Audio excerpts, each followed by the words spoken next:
Hello, BookTube, and welcome back to a series of videos in which I am reading you a book. We are reading Barchester Towers by Anthony Trollope.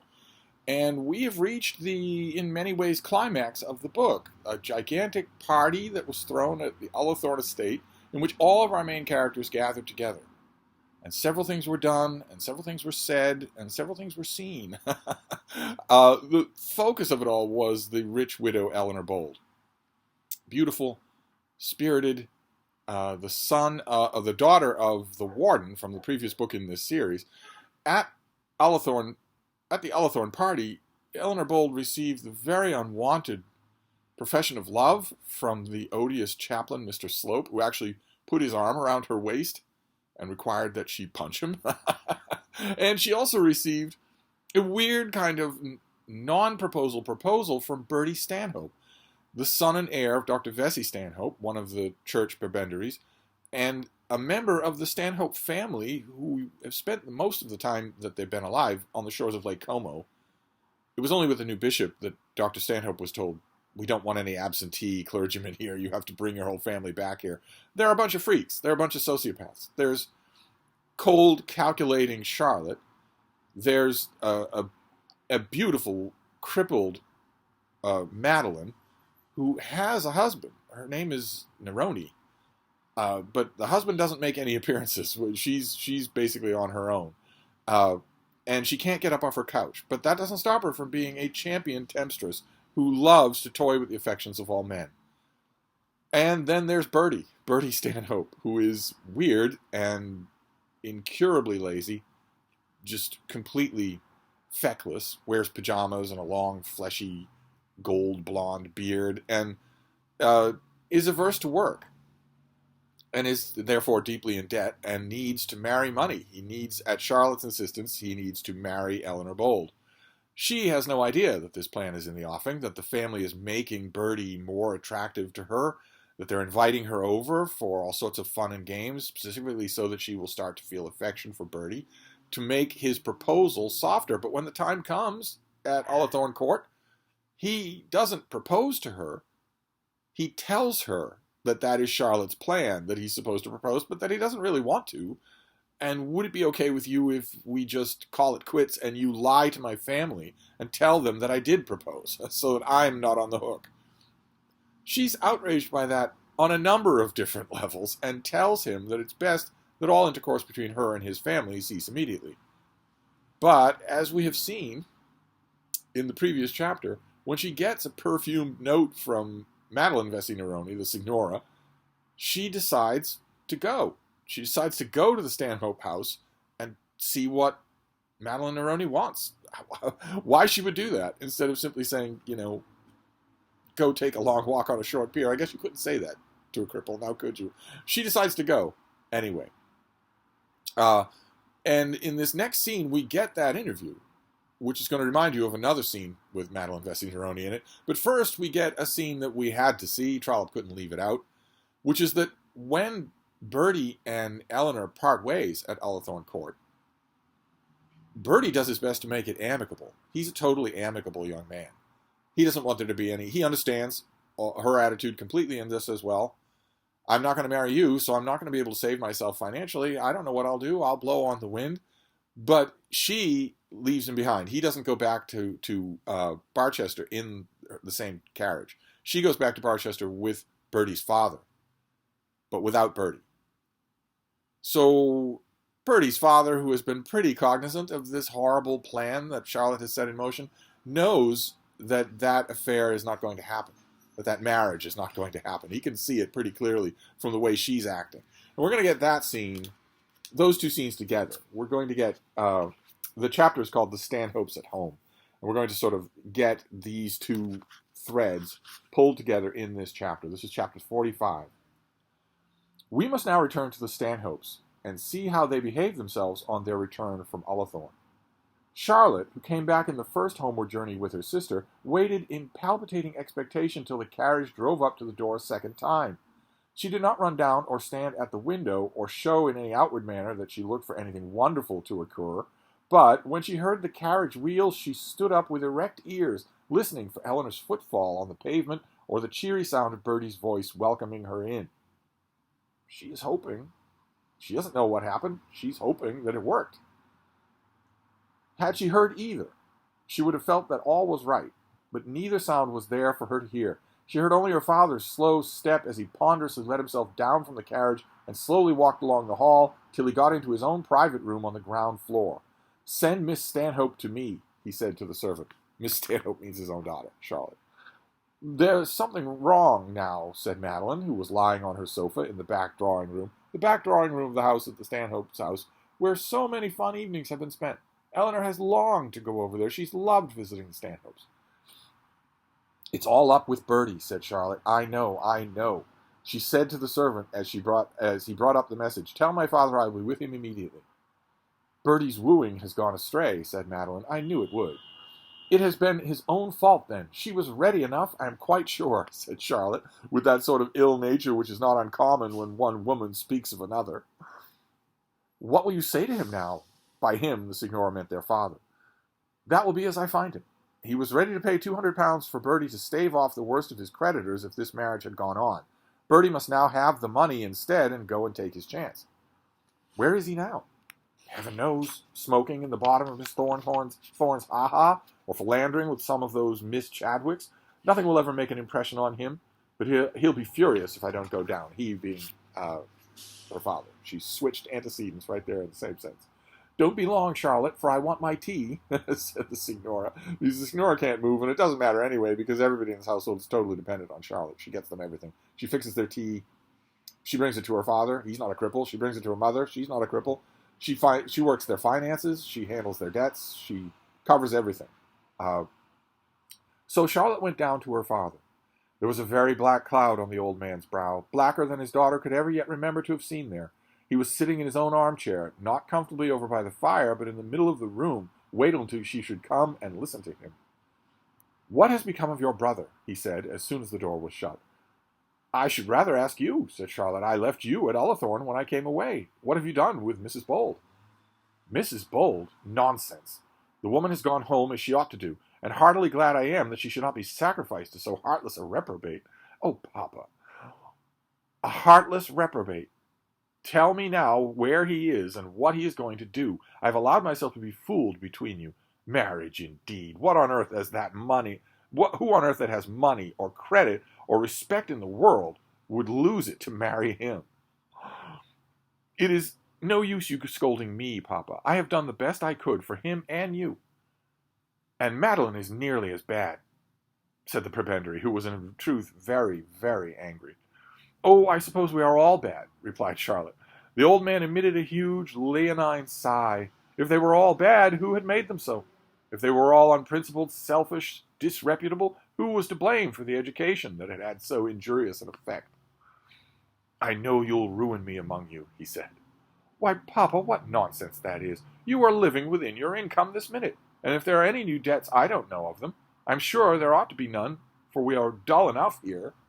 She's subtly bringing up that she handles his books. He wouldn't be living within his means if she weren't handling the books. "Are those bills of Madeline's paid yet?" "No, they are not. Who was to pay them?" "Her husband may pay them." "Her husband? Would you wish to tell her you say so? Do you wish to turn her out of your house?" "I wish she would know how to behave herself." "Why, what on earth has she done now? Poor Madeline! 2 days, only the second time she's gone out since we came to this vile town." He then sat silent for a time, thinking in what shape he would declare his resolve. "Well, Papa," said Charlotte, "shall I stay here, or may I go upstairs to give Mamma her tea?" "You are in your brother's confidence. Tell me what he is going to do." "Nothing that I'm aware of. Nothing, but eat and drink and spend every shilling of my money he can lay his hands upon. I have made up my mind, Charlotte. He shall eat and drink no more in this house." "Very well. I suppose he must go back to Italy." "He may go where he pleases." "That's easily said, Papa. Well, what does it mean? You can't let him—" "It means this," said the doctor, speaking more loudly than was his wont, and with wrath flashing from his eyes, "that as sure as God rules in heaven, I will not maintain him any longer in idleness." "Oh, ruling in heaven," said Charlotte. "It is no use talking like that. You must rule him here on earth, and the question is how you can do it. You can't turn him out of the house penniless to beg about the street. He may beg where he pleases. he must go back to Carrara. That is the cheapest place he can live at, and nobody there will give him credit for above 200 or 300 pauls. But you must let him have the means of going. As sure as, oh, Papa, don't swear. You know you must do it. You were ready to pay £200 for him if this marriage came off. Half of that will start him to Carrara. What? Give him £100? You know we are all in the dark, Papa, said she, thinking it expedient to change the conversation. For anything we know, he may be at this moment engaged to Mrs. Bold. But he knows better. Fiddlestick, said the father, who had seen the way in which Mrs. Bold had got into the carriage, while his son stood apart without even offering her his hand. Well, then, he must go to Carrara, said Charlotte. Just at this moment the lock of the front door was heard, and Charlotte's quick ears detected her brother's cat-like step in the hall. She said nothing, feeling that for the present Bertie had best keep out of her father's way. But Dr. Stanhope also heard the sound of the lock. Who was that? He demanded. Charlotte made no reply, and he asked again, Who is that just come in? Open the door. Who is it? I suppose it is Bertie. Bid him come here, said the father. But Bertie, who was close to the door and heard the call, required no further bidding, but walked in with a perfect, unconcerned, and cheerful air. It was this particular insouciance which angered Dr. Stanhope even more than his son's extravagance. And don't you think Bertie doesn't know it? Sitting there at the table, doodling and drawing while his father is talking about his future. While his father's in a towering rage, he's sitting there doodling and drawing. Anyway, well, sir, said the doctor. And how did you get home, sir, with your fair companion, said Bertie. I suppose she is not upstairs, Charlotte? Bertie, said Charlotte, Papa is in no humor for your joking. He's very angry with you. Angry, said Bertie, raising his eyebrows, as though he had never yet given his parent any cause for a single moment's uneasiness. Sit down, if you please, sir, said Dr. Stanhope very sternly, but not now very loudly. And I'll trouble you to sit down too, Charlotte. Your mother can wait for her tea for a few minutes. Charlotte sat down on the chair nearest to the door, in somewhat of a perverse sort of manner, as much as though she were to say, Well, here I am, you shan't say I don't do what I'm bid, and I'll be whipped if I'll give way to you. And she was determined not to give way. She, too, was angry with Bertie, but she was not the less ready on that account to defend him from his father. Bertie also sat down. He drew his chair close to the library table, upon which he put his elbow, and then resting his face comfortably on one hand, he began drawing little pictures on a sheet of paper with the other. Before the scene was over, he had completed admirable figures of Miss Thorne, Mrs. Proudie, and Lady de Courcy, and begun a family piece to comprise the whole set of look-alofts. Would it suit you, sir, said the father, to give me some idea as to what your present intentions are? What way of living you propose for yourself? I'll do anything you can suggest, sir, said Bertie. Keep in mind, he's not looking at his father. He's sitting there like a little boy of 8, doodling. No, I shall suggest nothing further. My time for suggesting has gone by. I have only one order to give, and that is this. You may leave my house. Tonight, said Bertie, and the simple tone of the question left the doctor without any adequately dignified method of reply. Papa does not mean quite tonight, said Charlotte. At least I suppose not. Tomorrow, perhaps, said Bertie. Yes, sir, tomorrow, said the doctor. You shall leave this tomorrow. Very well, sir. Will the 4:30 train be soon enough? Said Bertie, as he asked, putting the finishing touches on Miss Thorne's high-heeled boots. You must go how and when and where you please, so that you leave my house tomorrow. You have disgraced me, sir. You have disgraced yourself and me and your sisters. I am glad at least, sir, that I have not disgraced my mother, said Bertie. Just being a snot. Dr. Stanhope means he's disgraced the whole family. He just didn't mention the mother, and Bertie sees that right away. Charlotte could hardly keep her countenance, but the doctor's brow grew blacker than ever. Bertie was executing his chief move in the delineation of Mrs. Proudie's nose and mouth. Still not paying attention, still not looking at his father. You are a heartless reprobate, sir, a heartless, thankless, good-for-nothing reprobate. I have done with you. You are my son. That I cannot help. But you shall have no more part or parcel in me as my child, nor I in you as your father. Oh, Papa, Papa, you shall not say so, said Charlotte. I will say so, and do say so, said the father, rising from his chair. Now leave the room, sir. Stop, said Charlotte. Why don't you speak, Bertie? Why don't you look up and speak? It is your manner that makes Papa so angry. He is perfectly indifferent to all decency, to all propriety, said the doctor, and then he shouted out, Leave the room, sir. Do you hear what I say? Papa, I will not let you part so. I know you will be sorry for it. And then she added, getting up and whispering into his ear, Is he only to blame? Think of that. We have made our own bed, and such as it is, we must lie on it. It is no use for us to quarrel amongst ourselves. And as she finished her whisper, Bertie finished off the Countess's bustle, which was so well done that it absolutely seemed to be swaying to and fro on the paper with its usual lateral motion. Which meant to draw your attention to two things. One is that Bertie is still ignoring his father. He's been told to leave the room. Hasn't even stood up. He hasn't even looked at the man. But two, a subtle hint, a hint that Trollope makes but doesn't make too hard, is that Bertie, underneath it all, does have real talent. As an artist, probably as a sculptor as well. He does have real talent. If you just use it, it would all work out. Do you think that the Countess de Courcy would not want her portrait painted? Of course she would. Do you think she'd rather have someone from Barchester than sent to London? Of course she would. Anyway, my father is angry at the present time, said Bertie, looking up for a moment from his sketches, because I am not going to marry Mrs. Bold. What can I say on the matter? It is true that I am not going to marry her. In the first place, that is not true, sir, said Dr. Stanhope, but I will not argue with you. You were angry just this moment because I would not speak, said Bertie, going on with a young look-aloft. So he chooses to speak by accusing his father of being in on this plan. His father knew about the plan, but he wasn't actively in on it. And when his father denies it and says, that's a lie, Bertie says, I thought you wanted me to talk. Oh, it's such a snot. Give over drawing, said Charlotte, going up to him and taking the paper from under his hand. The characters, however, she preserved, and showed them afterwards to the friends of the Thorns and the Proudies and the de Courcys. Bertie, deprived of his occupation, threw himself back in his chair and waited further orders. Just to take it away from him, like a child. I think it will certainly be for the best that Bertie should leave this at once. Perhaps tomorrow, said Charlotte. But pray, Papa, let us arrange some scheme together. If he will leave this tomorrow, I will give him £10, and he shall be paid £5 a month by a banker in Carrara as long as he stays permanently in that place. Well, sir, it won't be long, said Bertie, for I shall be starved to death in about 3 months. This is, of course, the figures are ridiculous. The figures wouldn't get him out of England.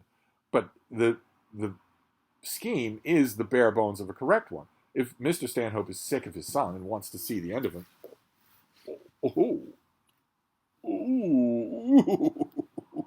oh goodness gracious. Then what he has to do is basically the same scheme that the Brideshead family does in Brideshead Revisited. The family lawyers settle a certain allowance on Sebastian. He's wandering, he's a disgrace to the family, but he gets a regular income as long as he isn't home. Let's see here. He must have marble to work with, said Charlotte, which he, of course, can't buy on £5 a month. I have plenty there in the studio to last me 3 months, said Bertie. It will be no use attempting anything large in so limited a time unless I do my own tombstone. Terms, however, were ultimately come to, somewhat more liberal than those proposed, and the doctor was induced to shake hands with his son and bid him good night. Dr. Stanhope would not go up to tea, but had it brought to him in his study by his daughter. So terms are reached. It's not £5 a month. We don't know how much it is. It'll be a bare subsistence. But Bertie went upstairs and spent a pleasant evening. He finished the look-alofts, greatly to the delight of his sisters, though the manner of portraying their dresses was not the most refined.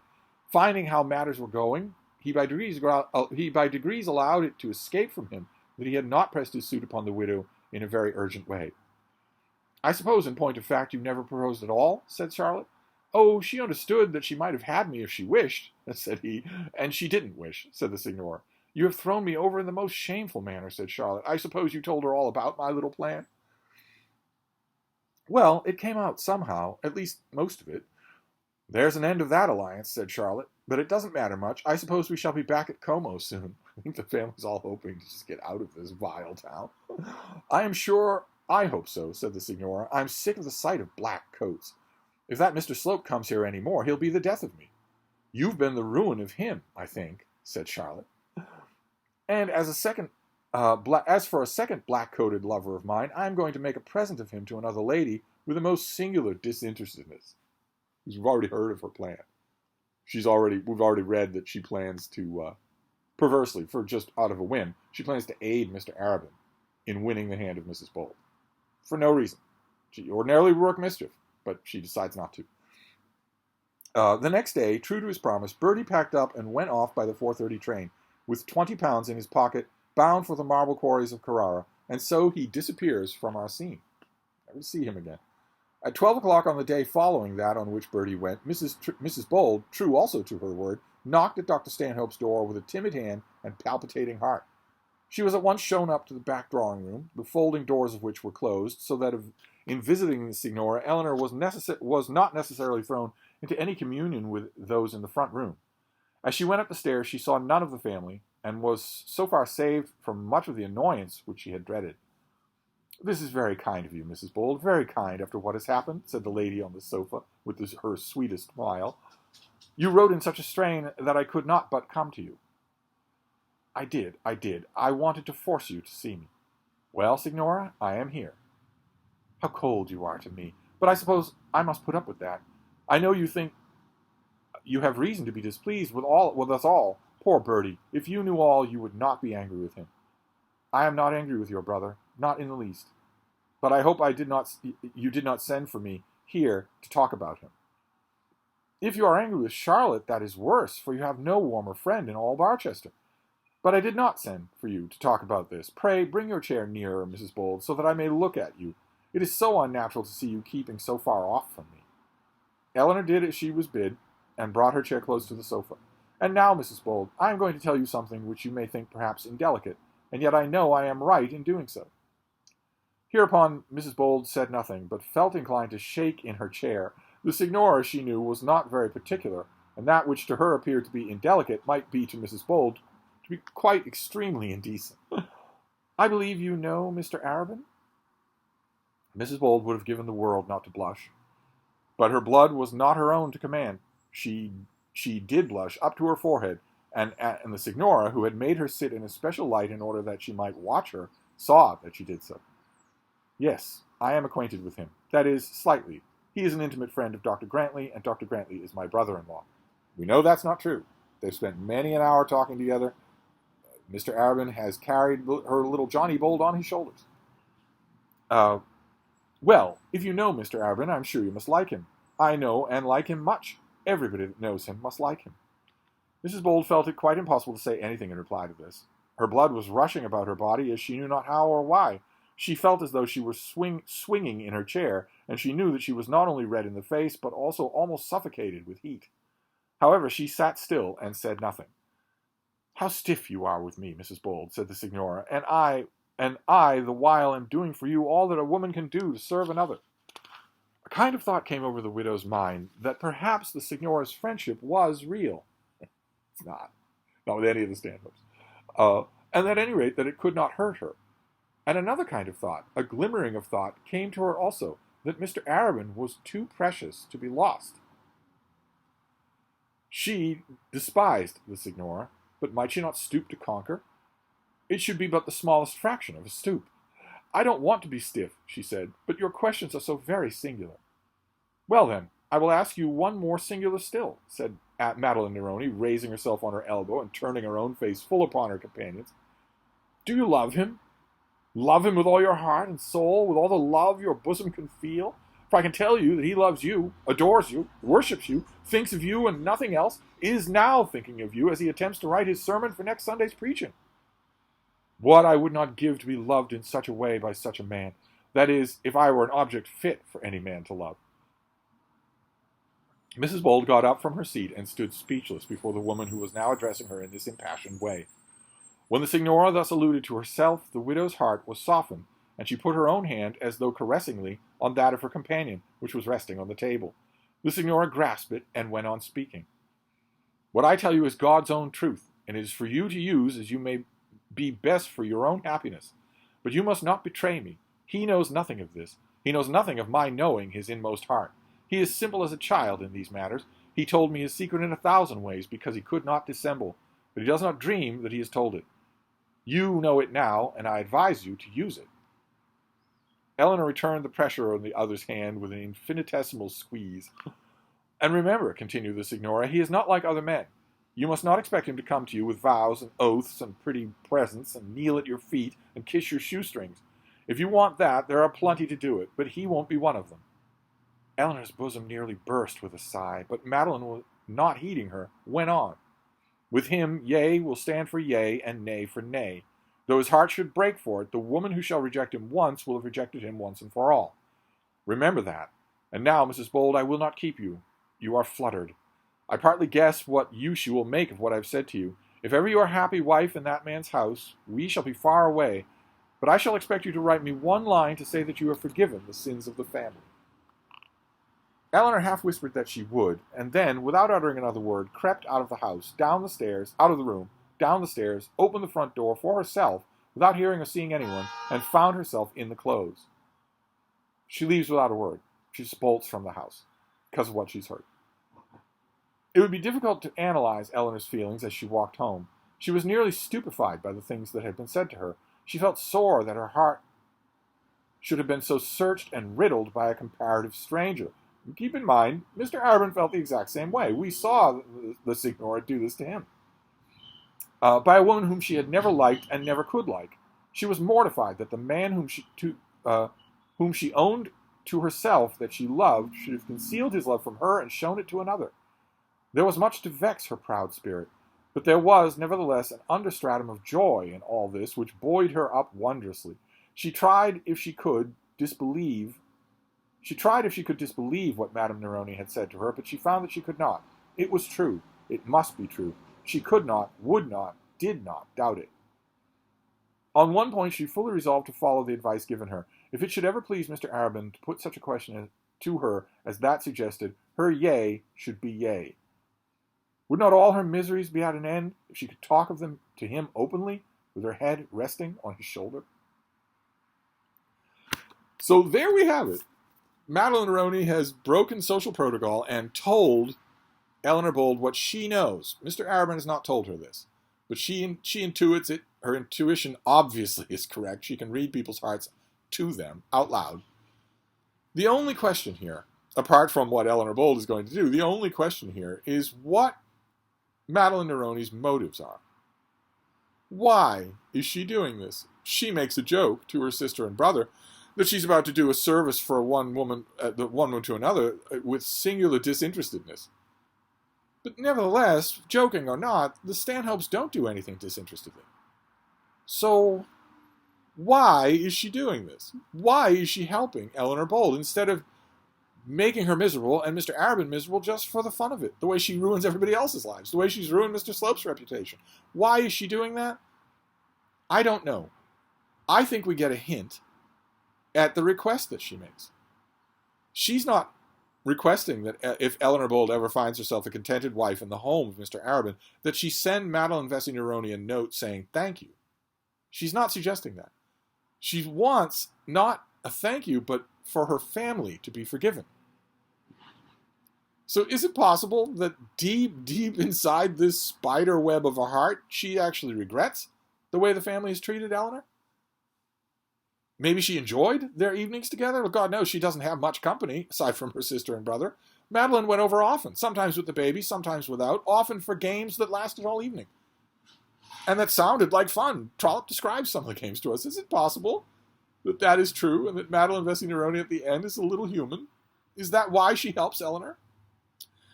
Anyway, that is this chapter. You'll notice that the chapters in the end of the book here are shorter.